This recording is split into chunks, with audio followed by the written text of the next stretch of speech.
Hi there, I'm Christine Dunbar from speechmodification.com, and this is my Smart American Accent training. Welcome to our live question and answer class. We have this class each Saturday, and we usually start with a topic for American English pronunciation and American accent, and then we go to your questions. So feel free to put your questions in the chat at any time, and I'll answer them as they come in. At the start today, I want to talk a little bit about fluent speech in English and specifically looking at how we use contractions. This is where we take two words and they become one word together. And a lot of times non-native speakers don't feel very comfortable with contractions simply because maybe you learn the grammar without the contraction or you think that contractions are too casual or they're slang, but they're formal and they're professional. And one of the elements of being well understood when speaking English is using contractions effectively. So I have a number of lessons about contractions in our online courses on speechmodification.com, but let's just take a quick look at one phrase and how we can contract it.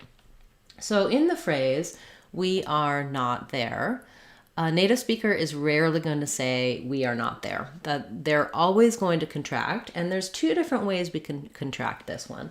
We can either contract "we are" and it becomes "we're," or we can contract "are not" and it becomes "aren't." So either "we aren't there" or "we're not there." And when we have "we are," becomes "we're," which has the ear diphthong. So I'll rewrite it like this: we're. But even further, "we're" becomes more of a "were" sound.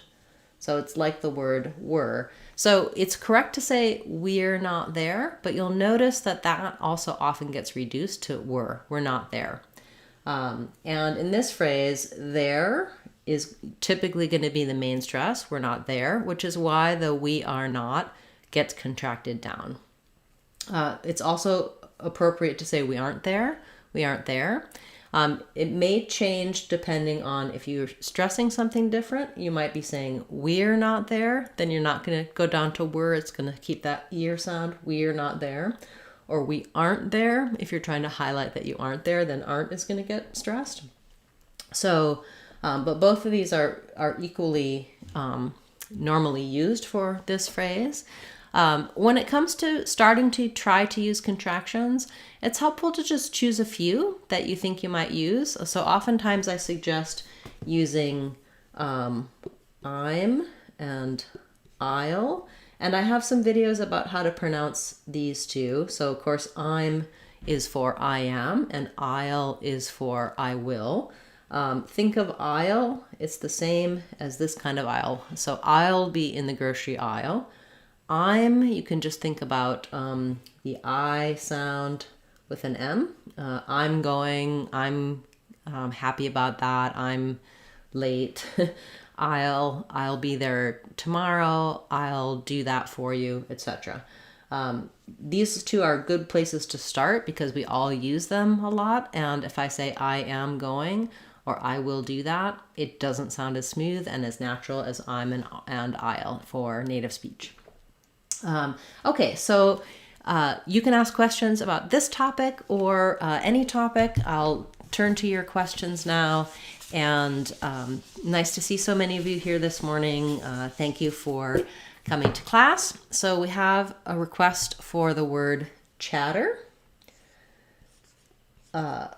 So there's been a lot of chatter about something. Chatter has first syllable stress and it has the "a," black cat vowel. Letter CH say the "ch" sound. You can get help for any of these sounds of English in our Sounds of English course on speechmodification.com. So if you notice which part of the word gives you trouble, you can get help for that particular sound and use other words. For example, for chatter, you might try to think of a word like that chatter. Or for the CH sound, if that gives you trouble, you may need to work on ch versus sh, like choose versus shoes. So we have our "a," black cat vowel, two T's in the middle of a word, especially with TTER, are going to be a flap in American English. So rather than chatter, we'll say it more like chatter, chatter. It sounds kind of like a D. I'll write it here with two Ds because we also flap two Ds. For example, the word matter. I'm madder than you are, and that matters to me. Those both have the same flap sound. So a flap is basically voiced. We raise our tongue up to the T and D spot, but we don't build up a lot of pressure. Not madder, but matter, matter. Comes up, voice is on, and then it releases. So chatter, same thing. And then we have our at the end. So I heard the chatter about that. And yeah, again, if the SH and CH give you trouble, we also have the word shatter, like the glass shattered. So make sure that you're making a pushed out sound for the CH. And if you're trying to say shatter, that's a continuing sound. You can get more help for the mouth position for ch and sh with our videos on that as well. I hope that helps you with that word chatter. Don't forget, with any word that you're working on, do try practicing it in some short phrases just so that it becomes more smooth for you. Oftentimes, if we just practice on the word, then we go to use it and we still stumble. But if you practice in phrases and sentences, you should feel more confident using that word in conversation. Great request. Great request. Thank you. Hi, everyone. Nice to see you. We have a question about the word achieve. So achieve has second syllable stress. The achieve part is long. That means that letter A is going to sound like It's going to be a vowel schwa. And then again, there's our CH sound, the ch pushed out sound. The IE says E in this word. So achieve. I'll rewrite that for you with two E's. Achieve. I hope you can achieve correct pronunciation of the word achieve. And make sure that you have the V sound. It's voiced at the end there. Don't let it become a chief, but rather achieve. Great word. Thank you so much. We have a question about jaguar, leopard, cougar, and cheetah. I did just make a video about jaguar. So for jaguar, think of it as first syllable stress, war. Think about the word R and then put a W on it. So even though this looks like the word war with an or sound, you want the R diphthong, jaguar. For leopard, I may have a video for this as well. It has first syllable stress. EO just says so think about that like leopard and then just an erd. So AR says in that word, leopard. For cougar, OU says the oo sound, first syllable stress, cougar, letters AR say ER there again. So a lot of it I think is what do the AR letters say? In leopard, they say cougar, they say jaguar, they say R. And then cheetah, there's our CH sound again. AH says so that sounds like chi, and then we make a flap there. Cheetah, cheetah. Yeah, great request. Nice to be able to talk about those big cats. Okay, we have a question about, okay, so question back to the topic of contractions. If you're answering a question and saying, yes, it is, you wouldn't contract that because in that case you're stressing on yes and is. Yes, it is. If I'm saying it is my turn or yes, it is, then I can't contract it. I can't say yes, it's. But I wouldn't say it is my turn. That's where I would contract to it's my turn. So it has to do with if the contraction is part of a stressed or unstressed part. So if I'm trying to stress on the word, on the verb, the helping verb like is or are, then I won't contract it. If I'm trying to say it is my turn to correct you, and I'm stressing on is instead of the stressing on turn, then I keep it as it is. Or yes, it is. No, it isn't. Well, there's a contraction. No, it is not. Yeah, no, it isn't. But in this case, I normally, if I'm stressing on turn or on my, it's my turn, it's my turn, then it is becomes its. So there are cases where we don't contract, but most of the time, when those smaller words, those structure words are just providing structure and they aren't stressed, then we do contract them. So thank you for pointing that out. There are times we can't contract in every situation. Okay, we have a question about the word changed. So the challenge with changed, two things. Number one, making sure that that you're using a diphthong here, and that it's long enough. So that, thinking about saying, for example, che or day, you usually will have the correct vowel there. You'll hold it longer. A. We glide from a tense A to a more lax and more closed I. A. But in a word like changed or name, sometimes I'll hear people say change or name. They'll just do this first vowel instead of the diphthong. So that's one thing to watch out for. And then change, we have an N, and this letter G says the J sound. So thinking about a word like jump to help you make sure that you're using the correct J sound. And then we have to go right to a D from the J, changed, changed.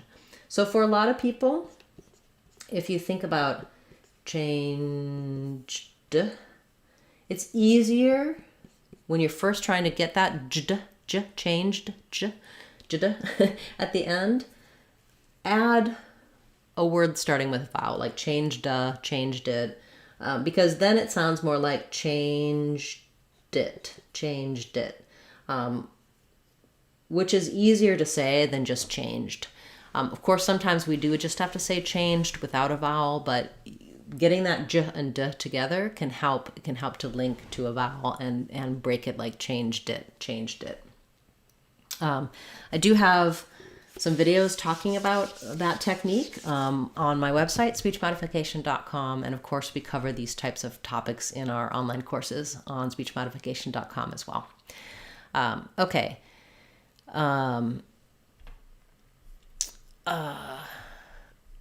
Let's see. We have a question about the word curious.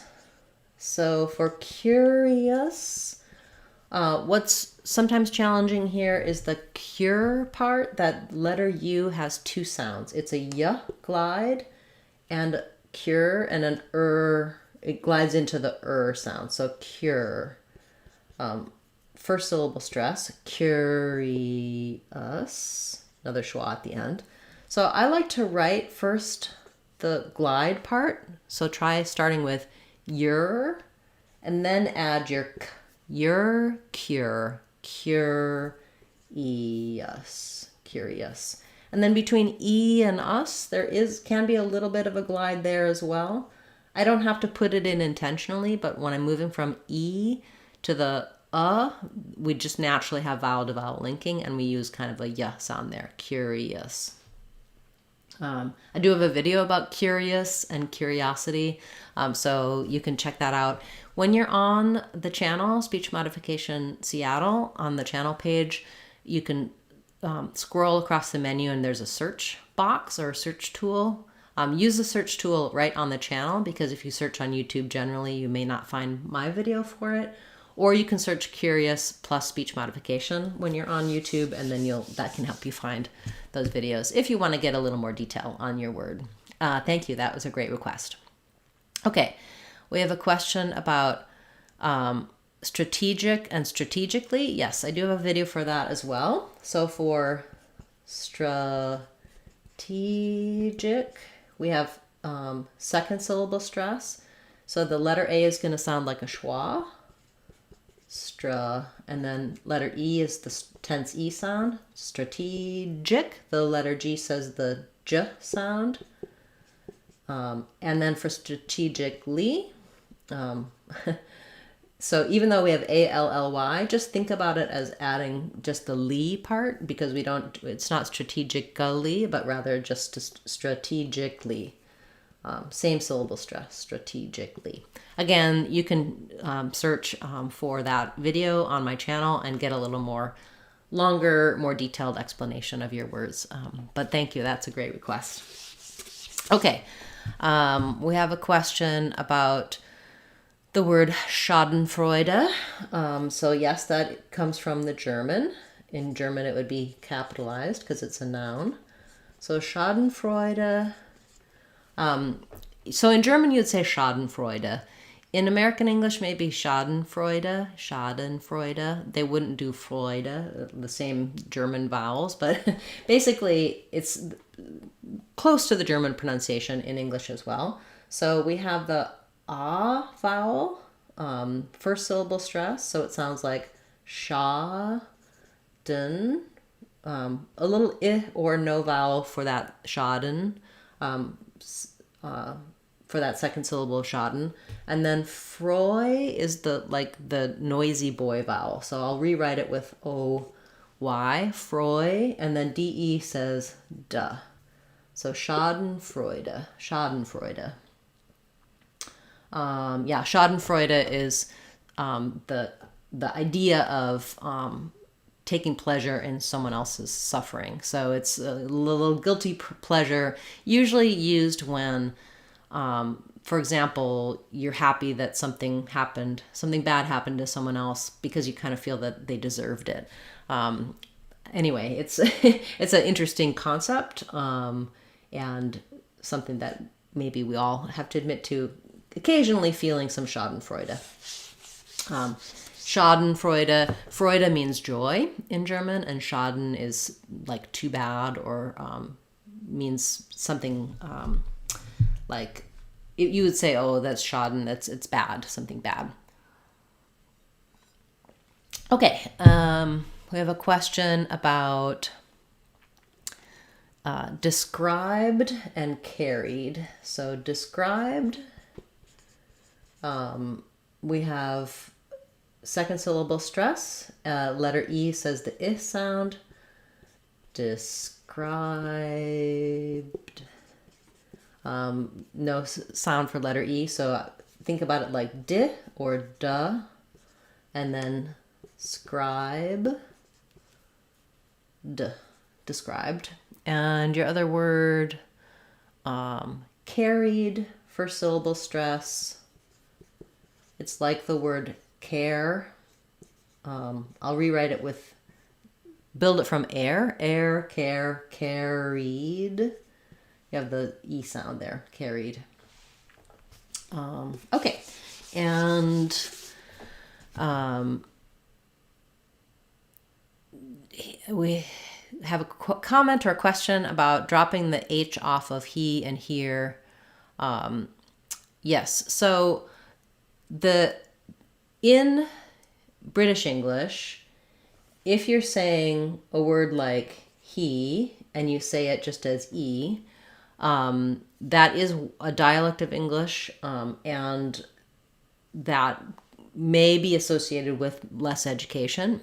In American English, we don't drop the H on he and here and him except in certain circumstances. So if I'm saying, I think he is, I think he's coming, I think he's busy, then because he's not stressed, the word he, I can say, I think he's coming, I think he's coming, I think he's here, give it to him, give it to him, give it to him. And that's not considered, it's just a natural reduction that we do in American English. If I say E isn't coming, and I leave it off when the he is in the first part of the sentence, it's really only when I'm connecting to he or him or her from something else in some connected reduced speech, I can leave that H off. Otherwise, there's places, like I mentioned, there's dialects of British English where the H is dropped entirely, and that does affect people's ability to understand you. So you need to be careful about where you do and don't use those H reductions. I do have a video talking about that, and I do have some lessons talking about that in my online courses on speechmodification.com. So it's just different in different dialects. So what you heard from the British person about dropping the H was correct, but they probably themselves drop it in some circumstances in connected speech, and certainly Americans do, just not all the time. So it is one of the dialects or one of the accent error patterns that we have in English, so it's a little complicated where we can and can't drop off an H sound. Thank you for that comment and that question. Okay, lots of great comments and questions today. I'm hoping I'll have time to get to everyone's. We are going to be wrapping up fairly soon, but I'll go through as many as I can in this time.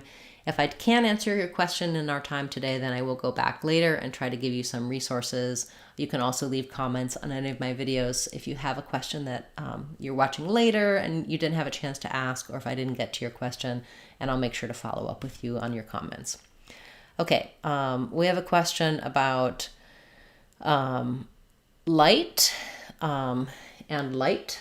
So yes, this spelling of lite is incorrect, but it's used like in brands and stuff. And so they're just respelling lite in a way that follows the rules. For example, we spell the ite, the I vowel with IGH, and also I plus E. So those have the same pronunciation. Yes. Okay. And we have a question about the word top, and does the O have two sounds? So in the word top, letter O says ah. And that's actually in stressed syllables, the letter O typically says ah in English. So words like job or not or problem all have the ah vowel. Many times when you're thinking about ah, you might think of the letter A, like in father, but in English we typically spell ah with letter O. So top only has one pronunciation. It is the ah sound. And you can visualize it with an A if that helps you. I hope that answered your question. If I didn't get your question quite correct, just send me a follow-up comment. Okay. We have a question about the word produce. So are you asking about produce or produce? So we have two words, right? So produce, the verb. I'm going to produce a new video. We have the schwa sound, and we have second syllable stress. So in produce, we have the d sound. And you're saying you have trouble with the d sound. I'm wondering if you're noticing the d.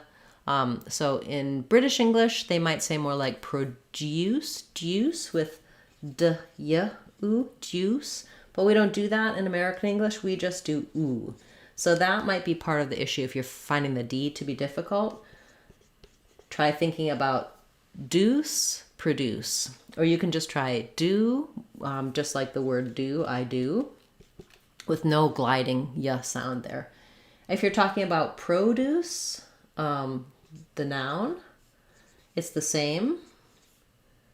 So produce, like fruits and vegetables, we just stress on pro, and then we still have deuce, produce. So we're going to produce a lot of produce for the party. Yeah, okay. Hopefully that helps you. Again, if you're noticing trouble with the D, just start with the D. Do, deuce, produce, produce. Play around with it that way, and hopefully that will help you. Okay. We have a question about the word weary. So I do have a video about weary and wary. This one does stay true to it does have the ear, like my ear. So I would start with ear, trying ear, weir, weary. So you might also rewrite it like this, weary, to think about what sounds are there. Ear, weir, weary. She's very weary. She's weary after a long, hard day. Okay, yeah, that's definitely a challenging word. Building it from the ear should help you. Thank you for that request. Okay. We have a question about dividing words into syllables. So where you divide into syllables doesn't matter too much as long as you're stressing in the correct place. You can look up, some dictionaries will show you. I think Merriam-Webster will show you. They'll put a little dot in between. So if I'm saying, for example, syllable, they'll put a little dot with, they'll do syllable, like that. They put dots in between. But when I'm connecting in words syllable, I have to connect between syllables anyway, so it doesn't matter so much where it's divided, as long as I'm stressing on the stressed part. So the syll is long and the able are short, syllable. Yeah, I don't have any great, there are rules for a syllable has to have a vowel sound. So we can have a consonant vowel syllable, a vowel consonant syllable, just a vowel syllable, consonant syllable. And in this case, we have the L functions as a vowel, so it's like a consonant vowel syllable. You can look that up on the internet. There's a lot of lessons about how syllables break down and how that works. But it doesn't matter so much for connected speech where it breaks. It's more about being able to actually connect things together and having the correct length on the correct stress syllable. So do check out my intonation playlist and my American Accent 6-week course to learn about rhythm and syllables. That will be helpful for you in terms of being able to pronounce and speak fluent English. Thank you for that question. Okay, we have a question about the word pendulum. That's a good one, pendulum. So we have first syllable stress. We have the red tent vowel. I got ahead of myself there. I was putting the red tent vowel together with the E. Penja. So this DU sounds like J. It has the penja. It's rather than a D sound, it's a J sound. So pendulum. I would write that like pendulum. Pendulum. Kind of tricky one because of that sort of hidden J sound, pendulum. Okay, yeah, great. Thank you for that request. All right, I'm going to take a couple more quick questions and then we'll wrap up for today. We started a little bit early today, but next week we'll be back to our 9:15 Seattle time start. You can always check on the channel page and see the upcoming live videos. And of course, we have our daily word of the day videos as well. And those are always at an earlier time. Okay, we have a question about whether or not TH can be pronounced the same as F. So no, those two are different. So if we have, for example, thin and fin, thin and fin. The thin sound, my tongue is resting between the teeth. Fin is made with the upper teeth and the lower lip together. So they're two distinct sounds, the th and the f. And they will sound different if I say it's a fin girl or the fish had a fin. You can hear how it sounds a little bit different. So you can get help for these sounds in our Sounds of English course. I walk you through all of the mechanics of how to hold your mouth, how these sounds are different. Contrast words like thin and fin can help if you have trouble hearing that difference. For most people, the TH is the one that gives them difficulty and the F sound is easier for them. So thank you for that question. Okay. One last one. We have a question about words ending in IES, like opportunities. So if the word ends in IES, it's just an ease sound. So it's the tense E and a Z, so opportunities.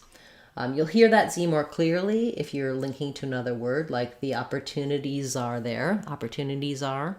But yeah, that's cookies, opportunities, movies all have that E and Z sound. Good question. Thank you so much. Okay, thanks so much for being a part of class today, for all the wonderful questions. I look forward to seeing you again next Saturday in our next live question and answer class, and tomorrow in our Word of the Day class. If you're watching this later, you can leave a comment with your question if you didn't get here in time to ask me live. And of course, you can always leave comments and questions on any video. I will follow up with you, give you resources from my website, speechmodification.com, and also videos I have here on the channel. Thanks for being a part of class today. Do check out our Sounds of English course and an American Accent 6-week course on the website.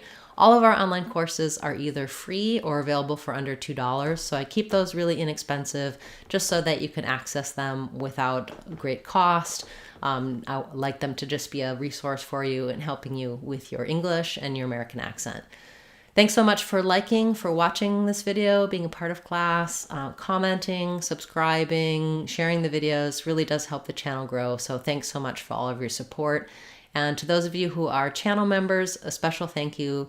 I truly appreciate your support, and I look forward to seeing you in tomorrow's members only class.